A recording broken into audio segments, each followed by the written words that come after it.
எல்லாருக்கும் வணக்கம். எல்லோரும் எப்படி இருக்கீங்க? எல்லோரும் சூப்பராக இருப்பீங்கன்னு நினைக்கிறேன். நான் ரொம்பவே நல்லா இருக்கேன். இது வந்து ஒரு 3 டேஸோடைய vlog தான். எனக்கு கேக் ஆர்டரும் இருந்தது, அதே சமயம் சண்டேவும். ஸோ எனக்கு என் பசங்களோட எப்படி நான் டைம் ஸ்பெண்ட் பண்ணுறேன் அப்படின்றது தான். ஸோ ஹோப்லி உங்களுக்கு பிடிச்சிருந்தா லைக் அண்ட் ஷேர் பண்ணிவிட்டு கமெண்ட் செக்ஷனுக்கு கமெண்ட் பண்ணுங்கள்.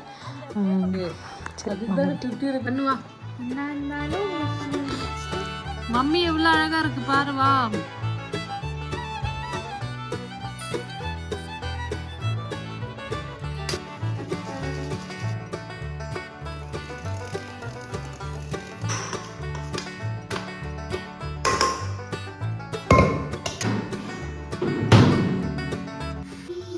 எப்போவுமே வந்து மட்டன் சிக்கன் தான் எடுக்கிறோன்னு இந்த வீக்கெண்டு வந்து நான் ஃபிஷ் எடுத்தேன். நான் ப்ரெக்னென்ட் ஆன பிறகு நான் வந்து ஃபிஷ்ஷே எடுக்கலை. ஏன்னா எனக்கு என்ன ஒத்துக்கல் உடம்புல எனக்கு வந்து ஏற்றுக்கவே இல்லை. அதை சாப்பிட்டாலே என்னால் முடியாது. இன்னொன்று வந்து இங்கே வந்து கேஜிஎஃப்ல வந்து சீ ஃபுட் வந்து அந்தளவுக்கு ஃப்ரெஷ்ஷாக கிடைக்காது. அதனாலேயோ என்னவோ தெரியல, நான் பிறந்து வளர்ந்துன்னு தான் மீனே சாப்பிட்டுட்ருக்கேன். ஆனால் இப்போ எனக்கு என்ன சூட் ஆகலைன்றதுனால நான் சாப்பிடவே இல்லை. ஆஃப்டர் 5 மந்த்து கழித்து தான் நான் இப்போது ஃபிஷ் எடுத்தேன். சரி ட்ரை பண்ணி பார்ப்போம், நமக்கு ஆசை தோணுச்சு சாப்பிட்ணும் அப்படின்ட்டு. சரி அதனால் நான் வந்து பாறை மீன், மஞ்சள் பாறை இருக்கும் இல்லையா, அந்த மீன் தான் எடுத்திருந்தேன். ரொம்பவே ஃப்ரெஷ்ஷாக தான் இருக்கு.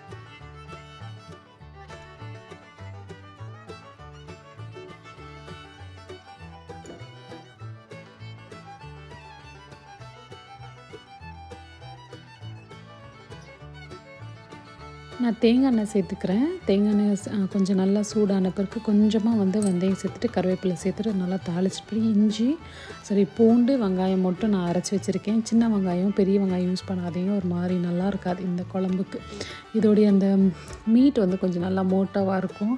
கொஞ்சம் நல்லா மசாலா வச்சா டேஸ்ட் ரொம்ப சூப்பராக இருக்கும்.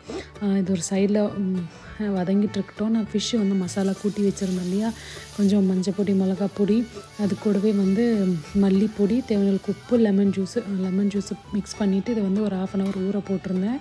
அதுவும் தவா ஃப்ரை தான் பண்ணுவேன், டீப் ஃப்ரை பண்ண மாட்டேன். ஆஸ் யூஷுவல் எப்போவும் செய்கிற மீன் குழம்பு தான்றதுனால நான் வந்து பெருசாக வீடியோ கவர் பண்ணல. ஏன்னா இதுக்கு முன்னாடி நான் நிறைய மீன் குழம்பு ரெசிபி போட்டிருக்கேன். ஸோ லன்ச் வந்து ரொம்ப ரிலாக்ஸாக ரொம்ப நாள் கழித்து நான் சாப்பிட்ட மாதிரி ஒரு ஃபீல் எனக்கு. ஏன்னு தெரியல, எனக்கு ரொம்ப நாள் கழித்து மீன் சாப்பிட்டதுனால என்னவோ தெரியல, ரொம்ப டேஸ்ட்டாக இருந்தது. ஏன்னா எனக்கு அவ்வளோ பிடிக்கும் மீன். இருக்கிற நான்வெஜ்லேயே எனக்கு மீன் தான் ரொம்ப ரொம்ப இஷ்டம். அந்த மாதிரி மீன் குழம்பே பிடிக்காமல் போயிடுச்சே அப்படின்னுவேன். என் வீட்டில் யாருமே மீன் குழம்பு சாப்பிட மாட்டாங்க என்னை தவிர. அந்த மீன் குழம்புல இருக்கிற மீனை யாருமே சாப்பிட மாட்டாங்க, ஃப்ரை தான் சாப்பிடுவாங்க.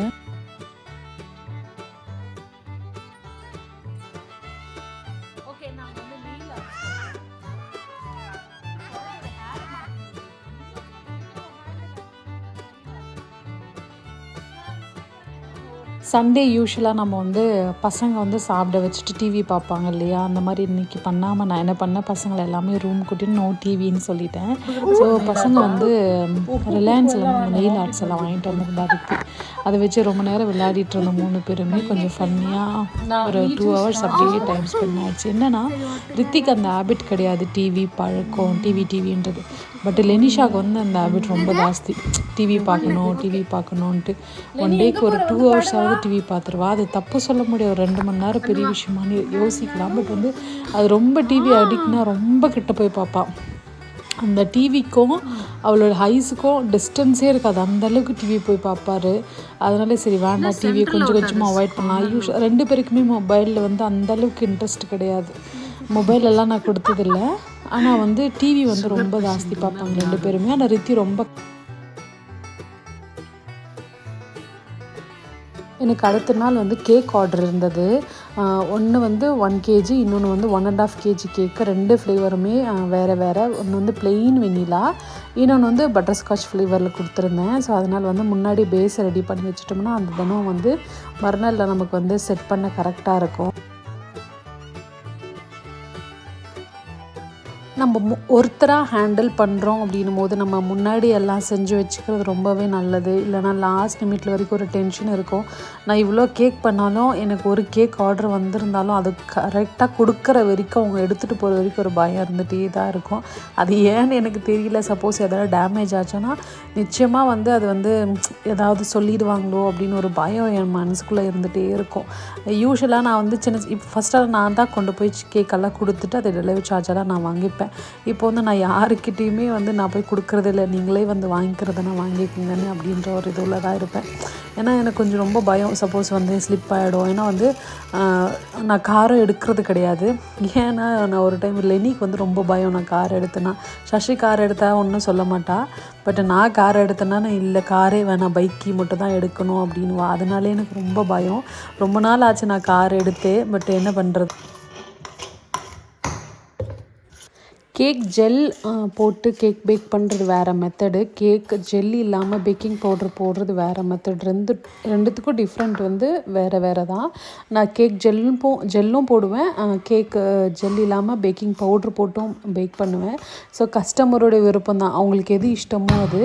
ஸோ எனக்கு 1 kgக்கு தேவையான அளவுக்கு பேஸ் வேணும். பட் வந்து எனக்கு நான் போடும் போது எனக்கு 500 கிராம் தான் இருக்குது. இந்த அளவுக்கு பேஸ் வச்சா அது 1 kg கேக்காக வராது. ஸோ திருப்பி நான் அகைன் எப்படி இருக்கேன், எல்லோரும் சூப்பராக இருப்பீங்கன்னு நினைக்கிறேன். நானும் ரொம்பவே நல்லா இருக்கேன். ரொம்ப நாள் கழிச்சு நான் வந்து லைவ் வ்ளாக் எடுக்கிறேன். ஸோ ஐம் ஸோ ஹாப்பியா.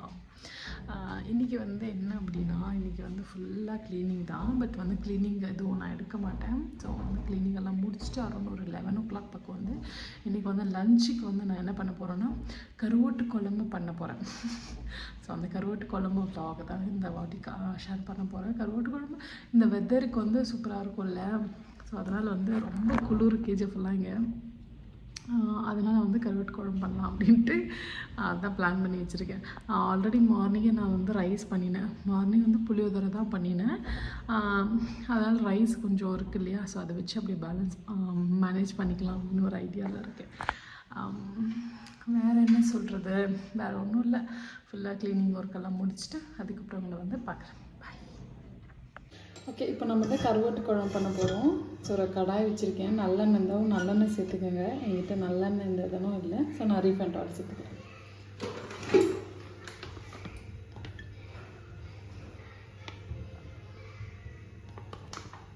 கடுகும் வெந்தயமும் சேர்த்துக்கிறேன்.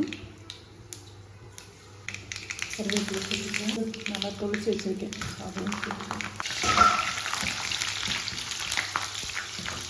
அதையும் சேர்த்துக்கிறேன். கொஞ்சம் நல்லா வதங்கி வந்துட்டோம். வதங்கிட்டுருக்கோம். இப்போ நம்ம வச்சுருக்கோம் 2 தக்காளி எடுத்து வச்சுருக்கேன். அதையும் சேர்த்துக்கிறேன். உப்பு சேர்த்துக்கிறேன்.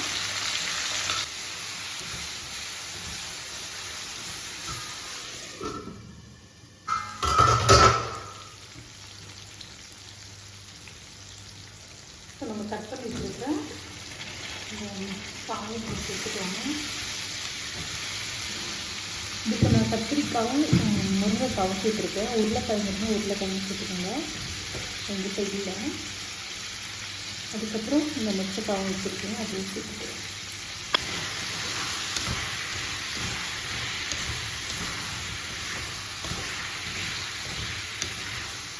பாப்பா பின்னாடி வா. மஞ்சப்பொடி கொஞ்சமாக தேவையான அளவுக்கு, வெறும் கலகப்பொடி 2 டேபிள் ஸ்பூன் போல் சேர்த்துக்கிறேன்.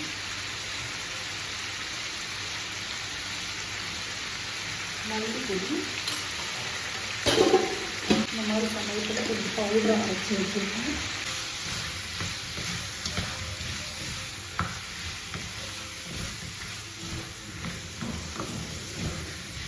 கொஞ்சம் நல்லா வதங்கட்டும்.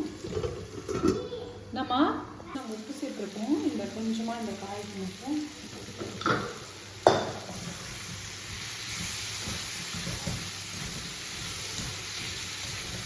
கொஞ்சம் நல்லா வதங்கி வரட்டும். அதுக்கப்புறம் நம்ம தண்ணி சேர்த்துக்கலாம். இப்போ நல்லா ஓரளவுக்கு வெந்திருக்கும். ஒரு கொஞ்சமாட்டு கொஞ்சம் நான் ஹாட் வாட்டர் வந்து காய் ஃபுல்லாக வர வரைக்கும் நான் சேர்த்துக்கிறேன்.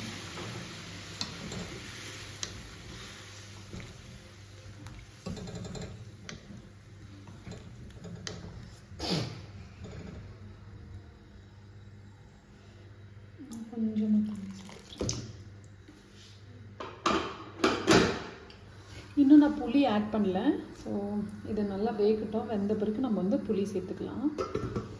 கொஞ்சமாக புளியை வந்து ஊற போட்டு வச்சுருக்கேன்.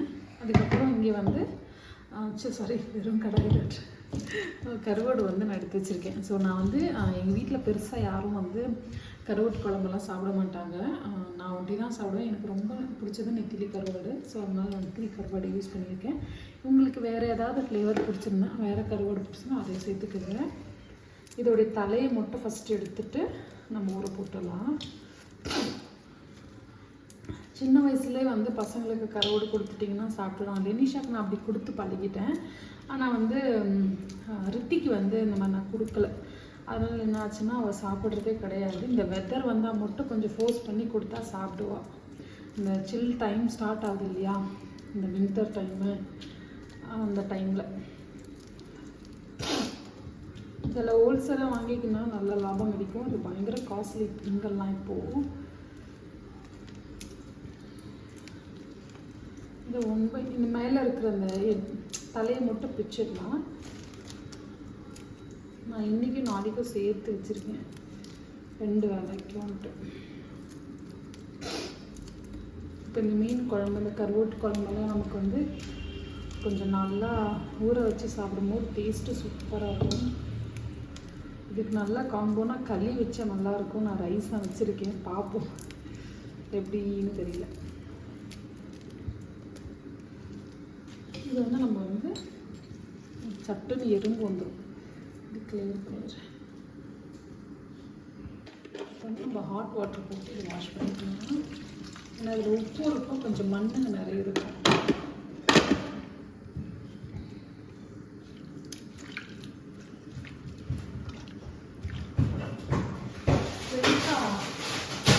பண்ணுறதுக்கு இப்போ ஒரு அளவுக்கு நல்லாவே வெந்துருச்சு காயெல்லாம். இப்போ நம்ம புளி கரைச்சி வச்சுக்கலாம்.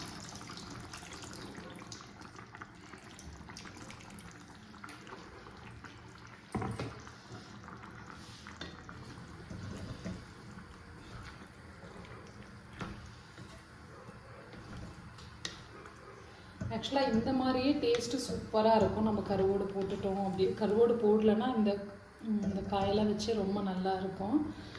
நம்ம தேங்காய் அரைச்சி ஊற்றினாலும் அது ஒரு டேஸ்ட்டாக இருக்கும். இந்த புளி கொஞ்சம் நேரம் வேகட்டும். நான் கருவாடு வந்து க்ளீன் பண்ணி வச்சுருக்கேன். ஸோ இந்த அளவுக்கு நீட்டாக க்ளீன் பண்ணணும். எல்லாம் க்ளீன் பண்ணாலும் அது கருவாடு தான். இப்போ நம்ம சேர்த்துக்கலாம். பின்னாடி வந்து டிவி பாரு.